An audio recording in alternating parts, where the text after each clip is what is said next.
जो म्हणतोय ते तुम्हाला आता कळेल. एक एक गोष्ट मी तुम्हाला सांगेन तसं. एक तर भाजप आणि प्रशासन सरकार चालवण्याचा सुतराम संबंध नाही, दुरान्वयाने सुद्धा संबंध नाहीये. 3 वर्ष मणिपूर जळतंय. आता काल परवाकडे मोदी मणिपूरमध्ये गेले. 3 वर्ष जळते मणिपूर. तिथल्या महिलांची धिंड निघते, धिंडवडे निघतात अब्रूचे.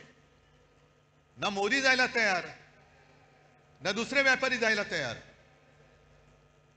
पण एवढं करून मोदी गेले. आम्हाला असं वाटलं की मोदी काहीतरी तोडगा काढतील, ज्यांच्यावरती अत्याचार झाले त्यांना काहीतरी सांत्वन करतील. पण गेल्यानंतर त्यांचं भाषण आलं होतं. हसायचं की रडायचं. मणिपूरमध्ये गेल्यानंतर मोदीजीने भाषण केलं, मणिपूर के नाम में ही मणी है. ते तिकडे जाऊन कशाला बघायला पाहिजे, आम्हाला इथेही कळतं. म्हणून मराठी सक्तीची पाहिजे. मणिपूरमध्ये जाऊन तुम्हाला मणिपूरमधला मणी दिसला, पण मणिपूरच्या जनतेच्या डोळ्यातलं पाणी नाही दिसलं. तिथली जनता रडते, तिथली जनता आक्रोश करते. पण आमचे पंतप्रधान तिकडे जाऊन मणिपूर के नाम में ही मणी है, कशाला जाता मग तिकडे.